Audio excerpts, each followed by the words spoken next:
Han Dang and Zhou Tai went ahead to scout and discovered that Liu Bei had shifted his camps into shaded terrain.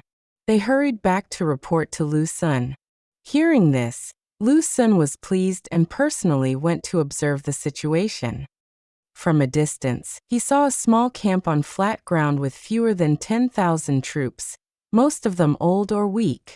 The banner clearly read, Vanguard Wu Ban. Zhou Tai dismissed it, believing such a force was insignificant, and offered to attack together with Han Dang. However, Lu Sun carefully studied the scene and sensed something unusual. He pointed toward the valley and said there was a hidden killing aura. An ambush must be concealed there. The weak troops were clearly bait meant to lure them in, and he strictly forbade any rash advance. The other generals were unconvinced and quietly mocked him for being overly cautious. The next day, Wu Ban came forward to challenge them again, loudly insulting the Wu army. Some Shu soldiers even behaved carelessly, stripping off armor and lounging about as if they had no fear at all.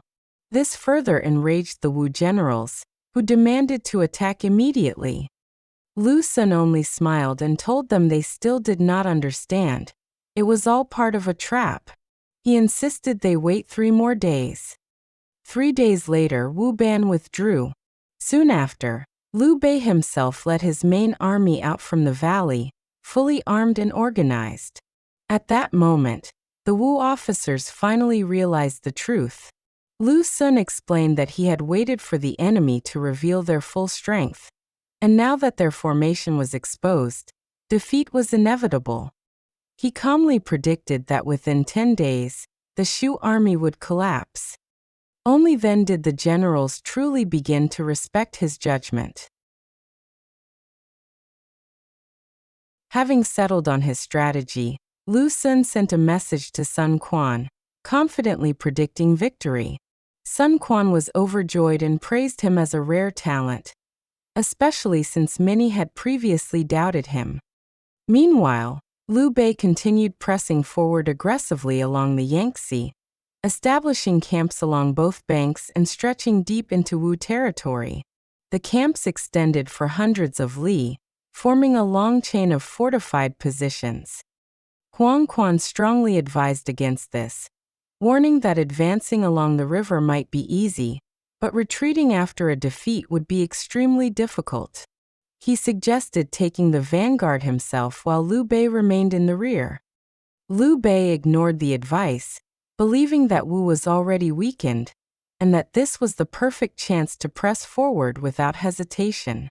He divided his forces, Huang Quan guarding the north against Wei, while he personally led the main army in the south. When news reached Cao Pai, he immediately recognized the flaws in Liu Bei's deployment. He pointed out that overly extended camps and positioning in forests and low terrain were critical mistakes, especially against fire attacks. He confidently predicted Liu Bei's defeat. At the same time, Cao Pai secretly prepared a 3-pronged plan to strike Wu once Lu Sun advanced west, intending to exploit Wu's vulnerability. Ma Liang brought a detailed map of Shu's camps back to Chengdu and presented it to Zhuge Liang. The moment Zhuge Liang saw it, he was alarmed. He immediately pointed out that the camps were placed in highly dangerous terrain, low ground, dense forests, and narrow valleys, making them extremely vulnerable to fire. He sighed deeply, warning that disaster was near. Such an extended formation could not be defended effectively, and Lu Sun's long period of inaction clearly meant he was waiting for this exact opportunity. Zhuge Liang quickly wrote a memorial and ordered Ma Liang to rush back and urge Liu Bei to reorganize the camps immediately. When asked what to do if defeat had already begun, Zhuge Liang calmly stated that Lu Sun would not dare pursue too deeply, as he would fear an attack from Wei. He advised that Liu Bei should retreat to Baidi City if necessary. Seeing that the Shu army had grown careless after a long stalemate, Lu Sun decided it was time to act. He first launched a probing attack at night using a lesser general. Although the attack failed and suffered losses, it successfully revealed the true strength and positions of the Shu forces. With this information, Lu Xun finalized his strategy. He ordered a coordinated full-scale assault. Forces would attack from both riverbanks and by water, while every soldier carried bundles of straw mixed with sulfur and other flammable materials. Once the southeast wind rose, they would ignite the Shu camps. He instructed that they did not need to burn every camp, only enough to break the chain and create chaos. Then they would pursue relentlessly, without stopping, until Liu Bei himself was captured. The generals accepted their orders and prepared for the decisive battle. On Liu Bei's side, he was still in the Imperial Command camp, brooding over ways to break Wu, when suddenly he saw the central banner before his tent collapse on its own though there was no wind. Startled, he asked Cheng Ji what omen this might be. Cheng Ji replied, "I fear the Wu army may raid the camp tonight." Liu Bei did not believe him and said, "We drove the enemy back only last night. How would they dare come again?" Cheng Ji reminded him, "But what if last night's action was only Lu Xun testing us?" While they were still speaking, a report came in that distant Wu troops on the mountain had all moved eastward along the slopes. Liu Bei thought this was merely a feint and would not allow the army to stir lightly. He only ordered Guanxing and Zhang Bao to each lead 500 cavalry out on patrol. At dusk, Guanxing returned first with the news that fire had broken out in the camps north of the river. Liu Bei immediately ordered Guanxing to inspect the camps on the north bank and Zhang Bao those on the south. If the Wu army was truly attacking, they were to report back at once. At the beginning of the night, a great southeast wind suddenly arose. Then the camp to the left of the imperial headquarters caught fire. Before anyone could go to save it, the camp on the right also burst into flames. The wind was strong and violent, and the fire rode the wind so fiercely that even the trees caught fire. The shouts of battle rose to the heavens.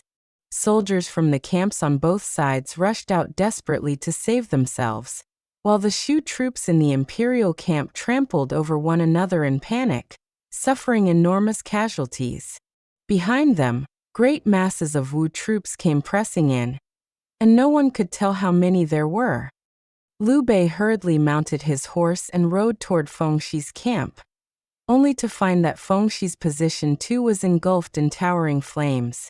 North and south of the river alike, the fire made the whole world as bright as day. Fengshi scrambled onto a horse and fled with only a few dozen riders, only to crash directly into Su Sheng's army and be forced into desperate combat. Seeing the situation had turned hopeless, Liu Bei immediately wheeled his horse and fled westward. Su Sheng abandoned Fengshi and pursued Liu Bei directly. At the moment Liu Bei was in greatest danger, Ding Feng's troops suddenly appeared ahead and blocked his path, trapping him between front and rear. Liu Bei was horrified, with no road left in any direction. Just then, however, another force burst through the encirclement.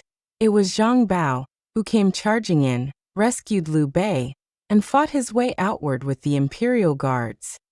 Partway through the escape, they encountered Fu Tong bringing reinforcements. The two forces joined together and continued retreating while trying to break through. But the Wu troops behind them still would not give up the chase. Liu Bei fled all the way to Man Mountain, where Zhang Bao and Fu Tong helped him up onto the heights and held the mountain pass in desperate defense. Before long, Lu Xun himself arrived leading the main army and tightly surrounded Man Mountain. Standing on the mountain and looking into the distance, Liu Bei saw endless lines of fire stretching across the land. Corpses of Shu soldiers lay piled layer upon layer, even choking the river itself and floating downstream. Fear filled his heart. The next day, the Wu army again set fires on all sides to burn the mountain. The soldiers on the slopes scattered in every direction. At this most critical moment, Guanxing fought his way up the mountain with a few riders and threw himself before Liu Bei, saying, "The fire is nearly closing in from every direction. We cannot stay here long. Your Majesty should immediately make for Baidi City and then gather the troops again there." Liu Bei asked, "Then who will hold off the enemy?" Fu Tong stepped forward and said, "I am willing to die to stop them." That evening, Guanxing opened the way ahead. Zhang Bao guarded the center, and Fu Tong remained behind to cover the rear as they escorted Liu Bei down Maan Mountain. Seeing Liu Bei in flight, the Wu soldiers all wanted the honor of capturing him, and vast armies from every direction came surging after them. Liu Bei ordered his men to strip off their robes and armor, pile them across the roads, and set them on fire to delay the pursuers. But while they were still fleeing, Zhu Ran suddenly came charging from the riverbank and cut off their route. In despair, Liu Bei cried out, "Today I shall die here." Guanxing and Zhang Bao fought desperately to break through, but they were driven back by a rain of arrows and both were wounded. Then more battle cries rose from behind. It was Lu Xun himself leading the main force in pursuit from the valleys. At the very moment Liu Bei's peril was greatest, dawn gradually began to break. Suddenly a thunderous shout arose ahead. Zhu Ran's soldiers began tumbling into ravines and off steep slopes, and a fierce force charged straight in to rescue the emperor. Liu Bei looked closely and saw that it was Zhao Yin of Changshan. At that time Zhao Yin had been in Jiangzhou. Hearing that Wu and Shu were at war and seeing towering flames in the southeast, he had been alarmed and hurried there with troops to investigate. Unexpectedly, he found Liu Bei trapped and so charged in bravely to save him. When Lu Xun heard that Zhao Yin had arrived, he actually gave the order to pull back for the moment. While Zhao Yin was cutting his way through the fight, he also encountered Zhu Ran. Before they had even traded more than a single exchange, Zhao Yin struck Zhu Ran from his horse with one spear thrust, then scattered the Wu troops, rescued Liu Bei, and escorted him back toward Baidi City. Though Liu Bei escaped with his life, he was still filled with anxiety and asked, "I may have gotten out, but what of the other officers and soldiers?" Zhao Yin said, "The enemy is still pressing hard behind us. We must not remain here.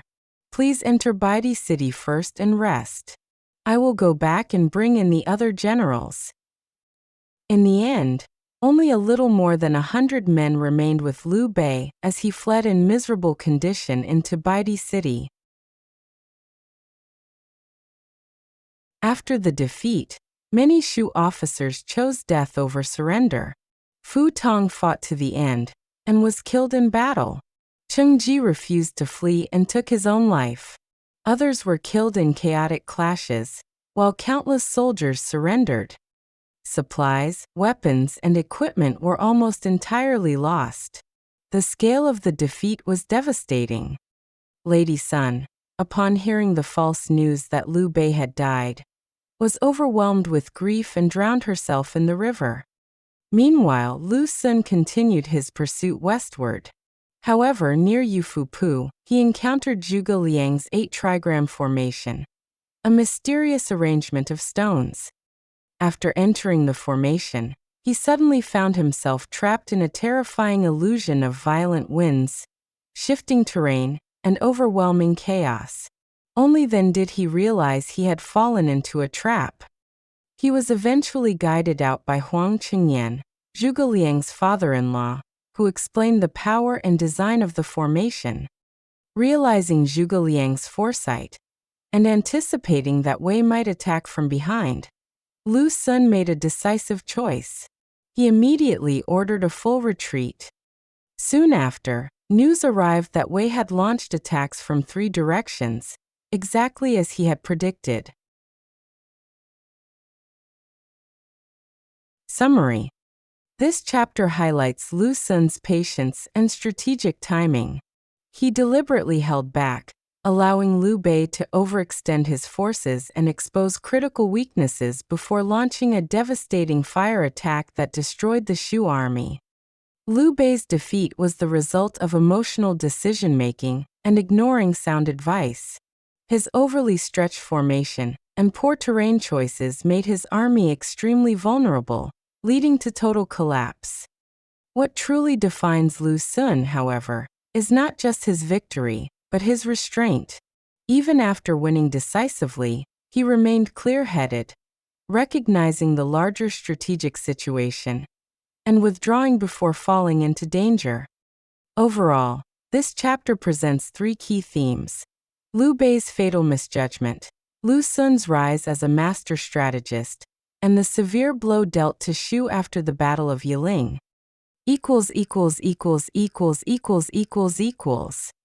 Key insights.